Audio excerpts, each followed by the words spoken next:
is 2021, so today I will be giving you the 2021 Beginner's Guide to Buying Fingerboard Obstacles.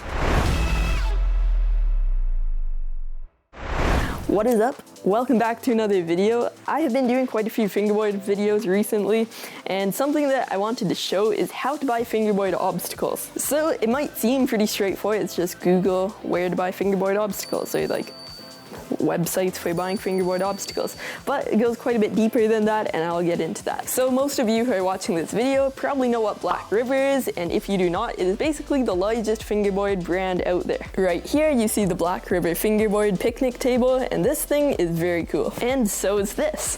The only difference is I made this, and this one is from Black River. Even though these aren't the same obstacle, they're pretty much in the same realm of high quality fingerboard obstacles.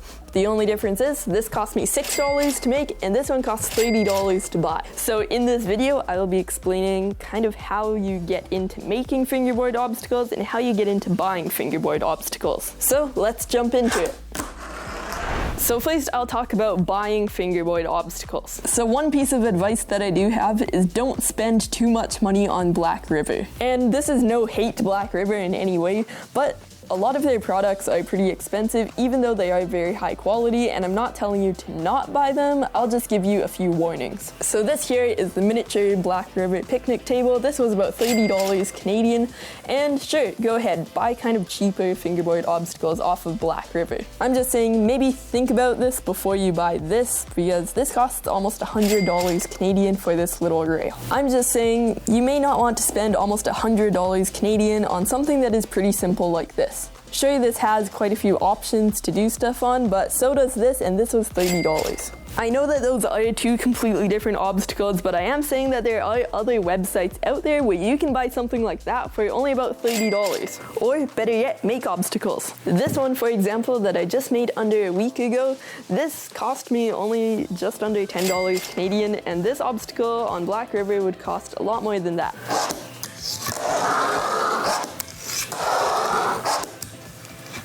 And you have many more websites like flat-face fingerboards, broken knuckle fingerboards, skull fingerboards, a lot of websites like that sell obstacles for a lot cheaper that are still handmade and very high quality. So again, I'm not saying do not buy anything off Black River, because everything you get is very high quality and you definitely won't regret your purchases.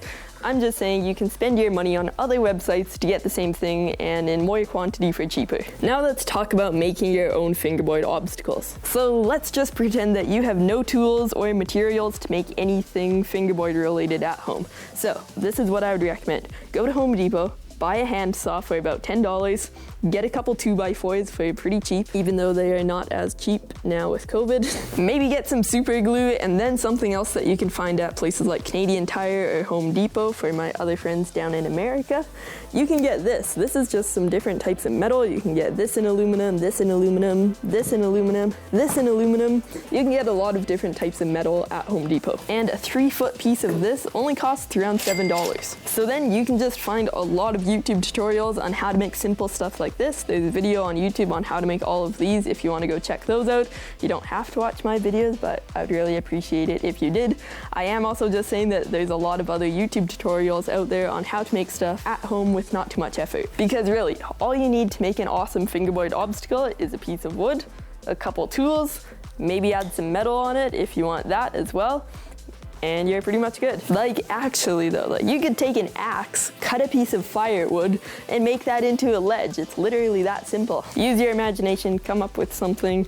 It's not that difficult. It's more difficult to go on a website, put in all your credit card details, check out, make sure everything is correct, buy this, wait 2 weeks, and then it finally arrives. As fun as it is to buy stuff offline, you can learn how to kickflip in that amount of time, just saying. And there is absolutely nothing wrong with making your own obstacles. I'll just bring some up onto the desk so I can show you. We have the stair set, the concrete barrier, a curb stop, a curved fingerboard rail, this ledge that is very fun, this other ledge that I like even more, this big fingerboard spine, this ginormous fingerboard half pipe, this fingerboard kicker, this fingerboard quarter pipe, and where it all started with this, and the list goes on. And I have made all of these obstacles for well under $100. And I will get to the last topic, which is do not buy tech deck ramps.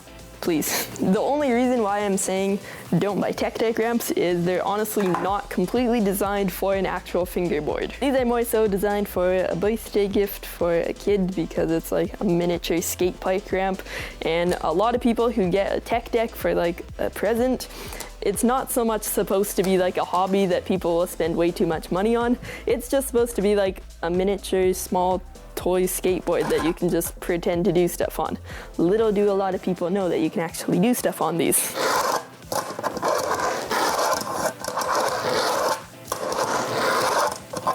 And why I say these are not designed for fingerboards is because my fingerboard is almost as long as it.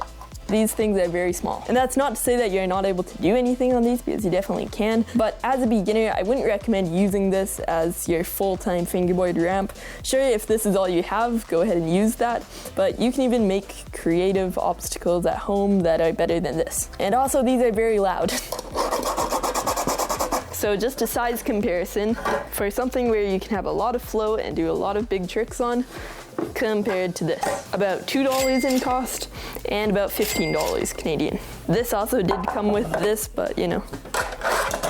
And that is pretty much my guide on how to buy fingerboard obstacles. Because there are a lot of people out there who have spent hundreds of dollars on fingerboard stuff, when in reality, you only need to spend a very little amount of money to still have the same amount of fun. And again, if you have a lot of money and just feel like buying Black River stuff, there's nothing wrong with that. So I hope you liked this video, and also I hope you hit the like button on this video, and because that really helps the algorithm out and it helps me make more fingerboard videos. Also, if you really enjoyed this, maybe hit the subscribe button because we post fingerboard videos every week.